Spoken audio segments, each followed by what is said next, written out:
I'll tell you why. We went to Haiti, man. We just got back from Haiti. We're doing some work down there. Me and the video guy, Posey, we get on the back of the plane, all right? I told the church to watch the movie. You know, it's a little edgy. It's out there, but I'm like, dude, we're edgy. Talking about the Gleason documentary? Yeah, but I was like, we're edgy. We're out there. Watch it. Don't have your kids in the room, but watch it. If you got any guts at all, watch it. So me and Posey are watching in the back of the plane, and we put it on, and dude, we are crying like just babies on this plane. I'm like, Posey, man, this is bad, man. This is really bad, you know, because there's all these strangers around, but that is one of the clips. But Drew, when I saw the way he held on to you, you know, and I saw the way that the friendship and the struggle and the challenge and their relationship is so crazy to me, and how strong, and you know, just the way she loves him and has walked through that, and how transparent they were. No BS, just like, dude, this is the way it is. Yeah. I was like, man, that is heavy. But this is what's so crazy to me is, give me a little bit about Gleason. And I know, again, they're doing amazing things in New Orleans. There's some things going on, but just give me a little bit about that relationship and that friendship. Well, I'd say first thing is, there's a few moments that you remember in life where you can recall, like, I know exactly where I was on that day when I heard that news. Like a lot of people would say 9/11. Like everybody knows where they were when those planes hit the World Trade Center. I know exactly where I was when I got the news that Steve Gleason had been diagnosed with ALS. We were on the bus, actually getting ready to play a playoff game in Seattle back in 2010. I'm sitting on the bus in the front seat with Joe Vitt, a longtime, Saints assistant coach here, and Sean Payton right there in the front of the bus. And I'm reading an email that Steve sent out to a lot of his close friends, just saying, okay guys, there's no way to sugarcoat this. I'm just gonna tell you how it is.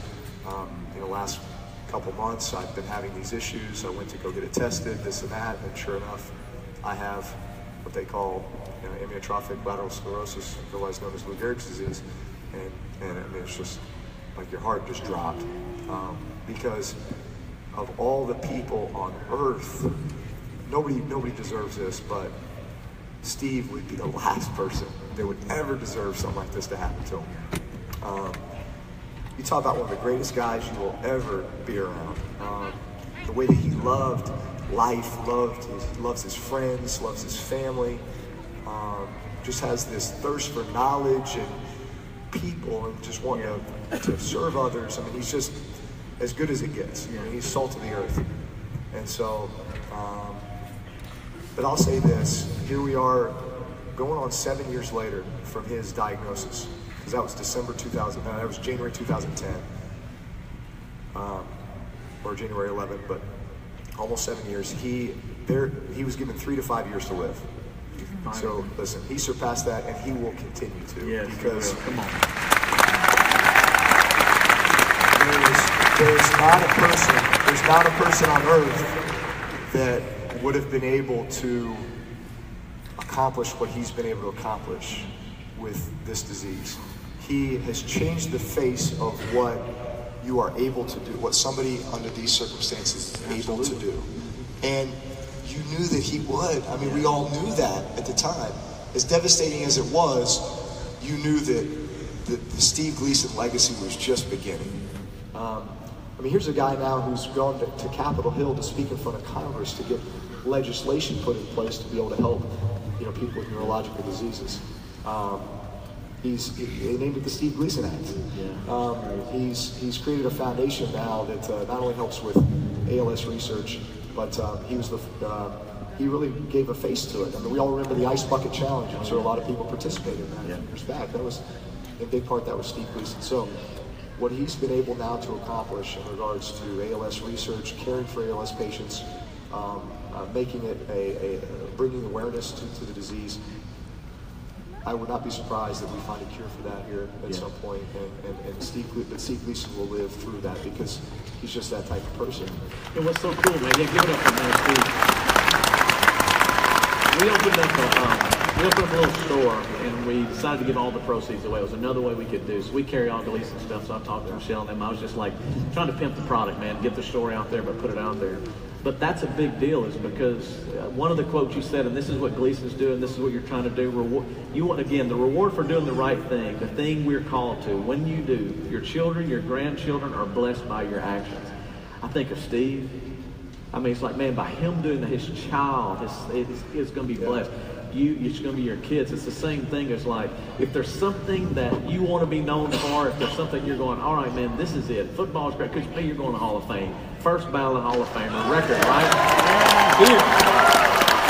Thank God you're playing, man. You realize it would be tough, man. But beyond the Hall of Fame, beyond all the records, beyond all that stuff, what do you want people to remember about you? What would you say, man, this is what I want them to remember? I've always felt like whatever I do, whatever endeavor I throw myself into, I want to leave it better than I found it.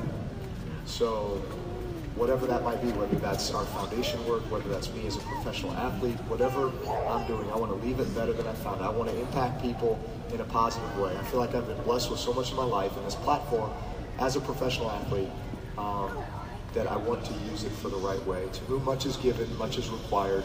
I don't look at it as a burden. I don't look at it as stress. I look at it as a great responsibility and a great opportunity to serve the Lord in a way that helps make everyone else's life better, make this world a better place. What did you tell? We were back in the back. We met some people before, but this is pretty funny. Tell a story about Brittany and like the whole idea of your kids, because this is pretty funny, man. This is good about the kids signing autographs and all that.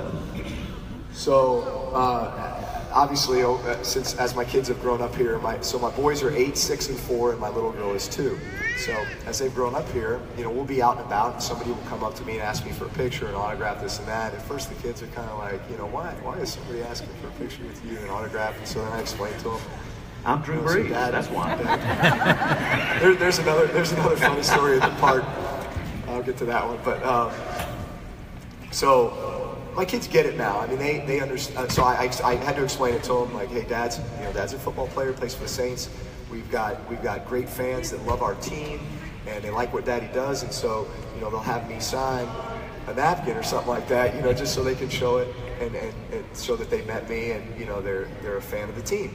And so they're like, okay, so they got that. So now we get to the point where they kind of see it some more, and they're like, okay, Dad, are you famous? And it's like, I mean, Dad plays professional football, but really, they're fans. They love watching our team play and that kind of thing. So like, okay, so then they go to school, and there's kids at their school that ask them for their autograph. And they think that's the coolest thing ever. They're like, look at me, I'm like Dad signing autographs, and taking pictures and stuff. So sure enough, Brittany and I go to pick them up from school one day, and they get in the car, and Balin, our oldest, is like, hey, Mom, I signed an autograph today. Somebody asked me for my autograph. I'm famous. She pulls that car over, and she turns around, and she says, you're not famous until you make this world a better place. Yeah, come on, man.